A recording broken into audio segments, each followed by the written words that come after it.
Hello दोस्तों, नमस्कार। एक बार फिर से स्वागत है आपके अपने चैनल आरएस स्टडी पॉइंट पर। आज हम करने वाले हैं मौर्य काल से रिलेटेड क्वेश्चन जो आप किसी भी गवर्नमेंट एग्जाम में सीधे देखने को मिलेंगे। चलिए शुरू करते हैं आज का पहला क्वेश्चन। चंद्रगुप्त मौर्य के बाद सिंहासन पर कौन बैठा था? Option A Bimbisara, option B Ashoka, option C Bindusara और ऑप्शन डी विष्णुगुप्त। प्रश्न संख्या 1 का उत्तर है सी बिंदुसार।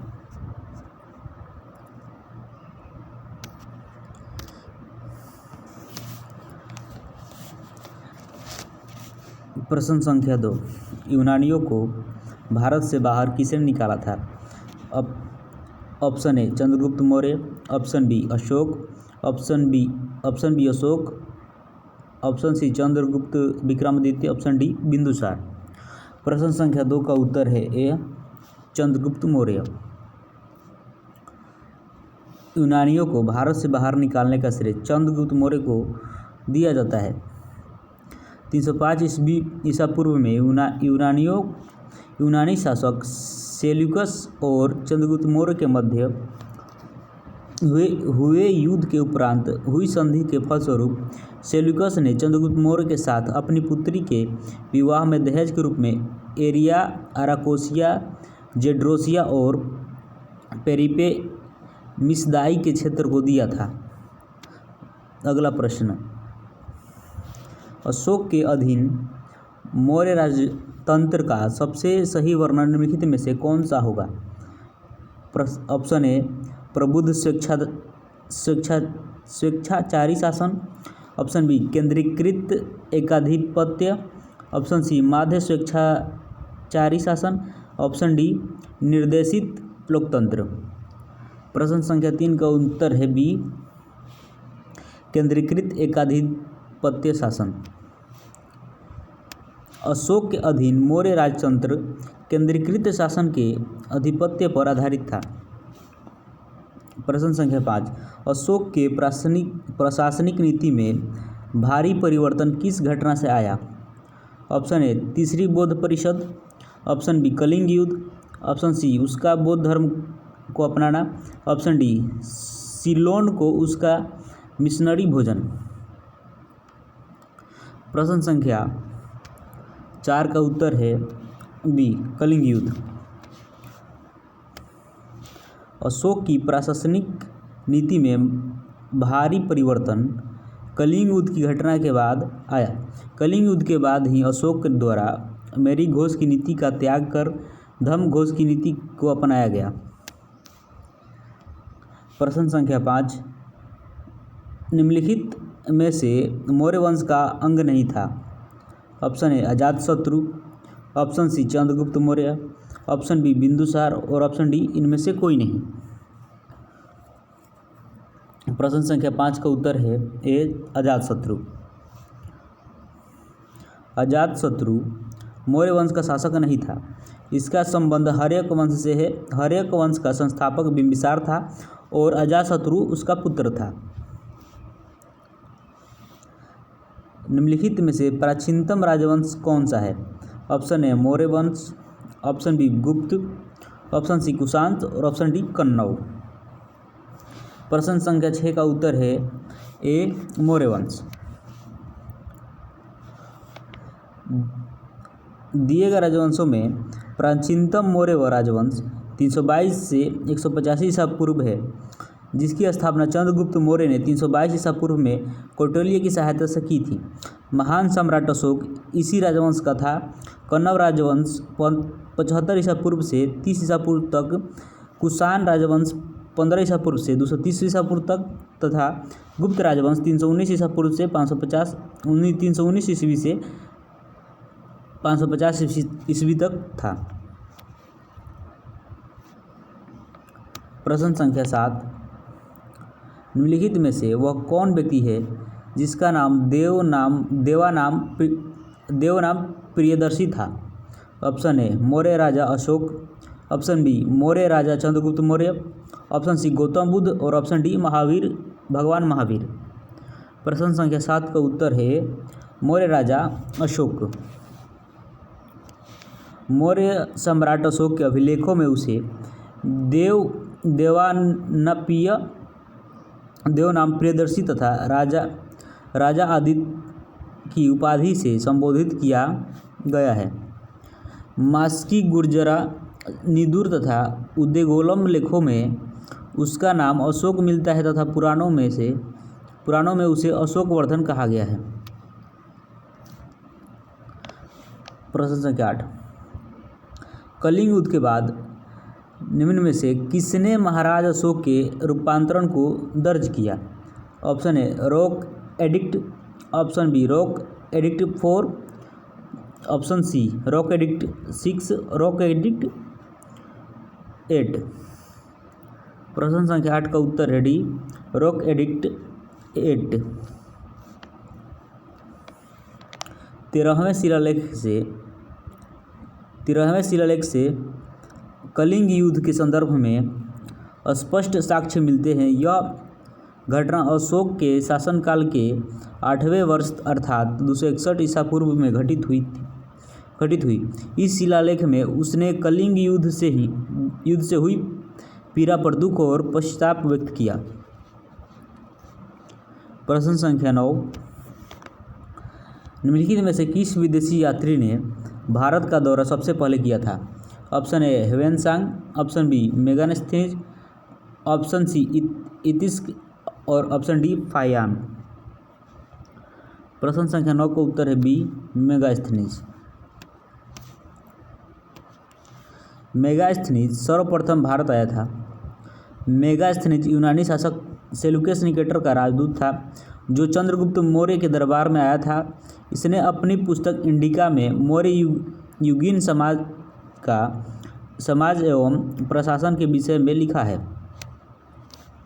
प्रश्न संख्या 10, चंद्रगुप्त मौर्य के दरबार में भेजा गया यूनानी राजदूत था।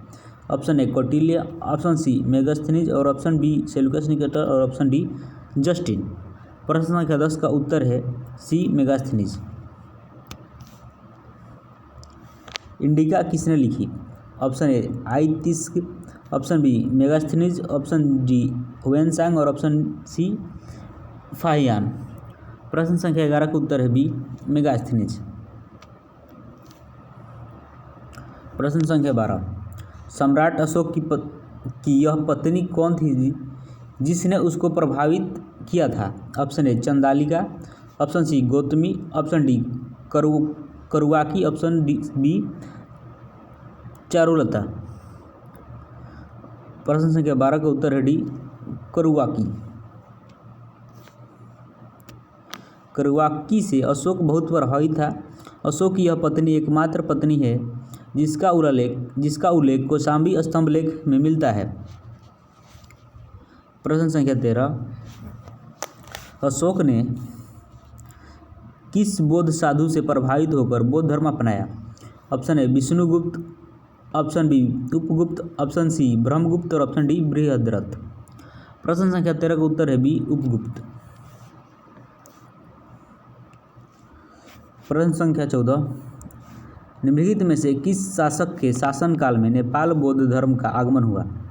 नेपाल में बौद्ध धर्म का आगमन हुआ। Option A Chandragupta, option A Samudragupta, option C Chandragupta, option B Ashoka और ऑप्शन डी हर्षवर्धन। प्रश्न संख्या 14 का उत्तर है बी अशोक। अशोक के शासनकाल में नेपाल में बौद्ध धर्म का आगमन हुआ था। निगलिवा या निगाली सागर स्तंभ लेख से पता चलता है कि अशोक अपने राज्याभिषेक के 12वें वर्ष निगाली सागर आया और यहाँ कनक मुनि एक पौराणिक बौद्ध के स्तूप को संवर्धित एवं द्विगुणित करवाया। प्रश्न संख्या 15, चंद्रगुप्त मौर्य का प्रसिद्ध गुरु चाणक्य निम्नलिखित में से किस विद्या केंद्र से संबंधित था? Option A Takshashila, option B Nalanda, option C Vikramashila और ऑप्शन डी वैशाली। प्रश्न संख्या 15 का उत्तर है ए तक्षशिला। चंद्रगुप्त मौर्य का प्रसिद्ध गुरु चाणक्य तक्षशिला विद्या केंद्र से विद्या केंद्र से संबंधित था। प्रश्न संख्या 16, कलिंग युद्ध किस वर्ष में हुआ था? Option A 261 BC, option B 263 BC, option C 232 BC और ऑप्शन डी 240 BC। प्रश्न संख्या 16 का उत्तर है ए 261 BC। अशोक ने अपने राज्याभिषेक 269 ईसा पूर्व के 8वें वर्ष अर्थात 261 ईसा पूर्व में कलिंग पर आक्रमण किया था। इसका स्पष्ट साक्ष्य अशोक के 13वें शिलालेख में मिलता है। प्रश्न संख्या 17, अशोक पर कलिंग युद्ध का प्रभाव कहाँ दिखाई देता है? ऑप्शन ए स्तंभों पर उत्कीर्ण राज्यादेश, ऑप्शन बी शिलालेखों पर उत्कीर्ण 13वें राज्यादेश, ऑप्शन सी खुदाई और ऑप्शन डी इनमें से कोई नहीं।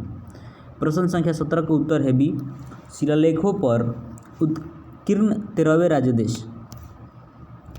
प्रश्न संख्या 18, मौर्य काल के दौरान शिक्षा का सबसे प्रसिद्ध केंद्र निम्न में से कौन सा था? Option A Ujjain, option C Nalanda और ऑप्शन बी वल्लभी और ऑप्शन डी तक्षशिला।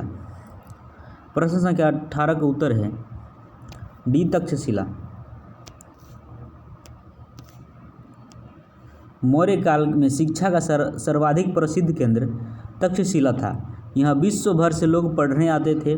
यह वर्तमान इस्लामाबाद पाकिस्तान की राजधानी से कुछ ही दूरी पर पश्चिम में स्थित है। चंद्रगुप्त मौर्य ने सैनिक शिक्षा तक्षशिला से प्राप्त किया।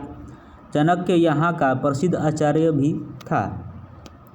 प्रश्न संख्या 19, अशोक ने अपने सभी अभिलेखों में एकरूपता से किस प्राकृत भाषा का प्रयोग किया है? Option A Ardhamagadhi, option C Magadhi, option B Sauraseni और ऑप्शन डी अंगिका। प्रश्न संख्या 19 का उत्तर है ए अर्धमगधी। अशोक के अभिलेखों को पढ़ने में सबसे पहली सफलता 1837 ईस्वी में जेम्स प्रिंसेप को मिली थी। राजा अशोक ने सर्वप्रथम भारत में शिलालेख का प्रचलन आरंभ किया। इस शिलालेख में ब्राह्मी, खरोष्टी, ग्रीक एवं अयमाइक लिपि का प्रयोग हुआ है। अशोक के स्तंभों में स्तंभ लेखों की संख्या 7 है। अशोक ने अपने अधिकांश अभिलेखों में अर्धमगधी प्राकृत का प्रयोग किया था। अगला प्रश्न, प्रश्न संख्या 20, अर्थशास्त्र की रचना किसने की थी? Option A Ghanananda, option B Kautilya, option C Bimbisara और ऑप्शन डी पुष्यमित्र। प्रश्न संख्या 20 का उत्तर है बी कौटिल्य। प्रसिद्ध ग्रंथ अर्थशास्त्र की रचना कौटिल्य यानी चाणक्य ने की थी। मूलतः राजनीति शास्त्र के इस ग्रंथ में मौर्यकालीन प्रशासन के साथ साथ तत्कालीन सामाजिक आर्थिक स्थिति की भी जानकारी प्राप्त होती है। प्रश्न संख्या 21, निम्नलिखित में से किसने और कब पहली बार अशोक के शिलालेखों का अर्थ स्पष्ट किया था? ऑप्शन ए 1810 ईस्वी में हैरी स्मिथ, ऑप्शन बी 1787 में जॉन टावर, ऑप्शन सी 1825 में चार्ल्स मेटकाफ, ऑप्शन डी 1831 में जेम्स प्रिंसेप। प्रश्न संख्या 21 का उत्तर है डी 1831 में जेम्स प्रिंसेप। सर्वप्रथम 1837 ईस्वी में जेम्स प्रिंसेप नामक विद्वान ने अशोक के शिलालेखों को पढ़ा था, जबकि सबसे पहले 1750 ईस्वी में टिफेन थेयर महोदय द्वारा खोजा गया अभिलेख दिल्ली मेरठ अभिलेख था। प्रसिद्ध इतिहासकार डॉक्टर आर भंडारकर महोदय ने दो मात्र अभिलेखों के आधार पर अशोक का इतिहास लिखने का प्रयास किया है। प्रश्न संख्या 22, राजतंत्र के बारे में निम्न में से किस ग्रंथ में विवेचन उपलब्ध है? ऑप्शन ए धर्मशास्त्र, ऑप्शन बी न्यायशास्त्र, ऑप्शन सी अर्थशास्त्र और ऑप्शन डी नीतिशास्त्र। प्रश्न संख्या 22 का उत्तर है सी अर्थशास्त्र। कौटिल्य के अर्थशास्त्र में कुल 15 अधिकार व भाग, 180 प्रकरण उपभाग तथा 6000 श्लोक हैं। राजतंत्र के बारे में अर्थशास्त्र नामक ग्रंथ में विवेचन उपलब्ध है।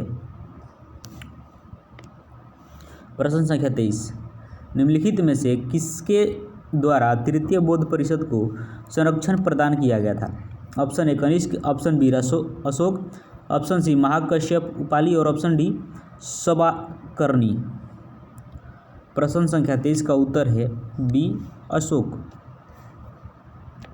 महात्मा बुद्ध की मृत्यु के 236 वर्ष बाद 247 ईस्वी में ईसा पूर्व में पाटलिपुत्र के अशोकाराम विहार में अशोक के शासनकाल में तृतीय बौद्ध संगीति आयोजित हुई।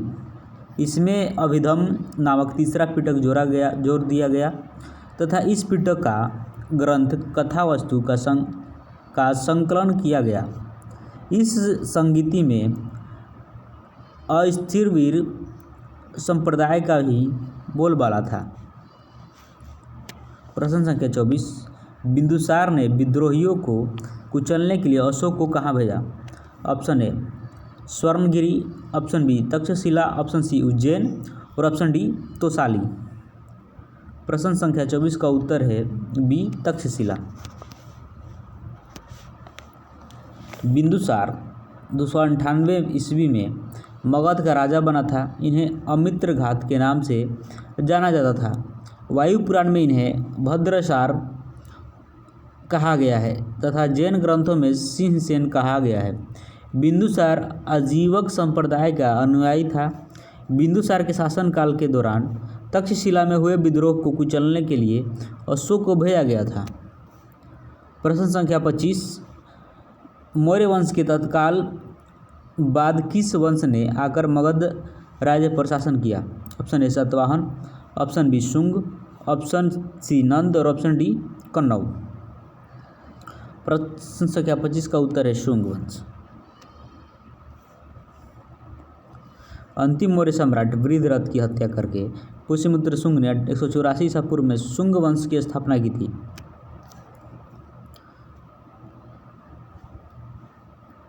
थैंक यू दोस्तों, चैनल को लाइक शेयर सब्सक्राइब ज़रूर करें। आप हमें सपोर्ट कर रहे हैं, धन्यवाद।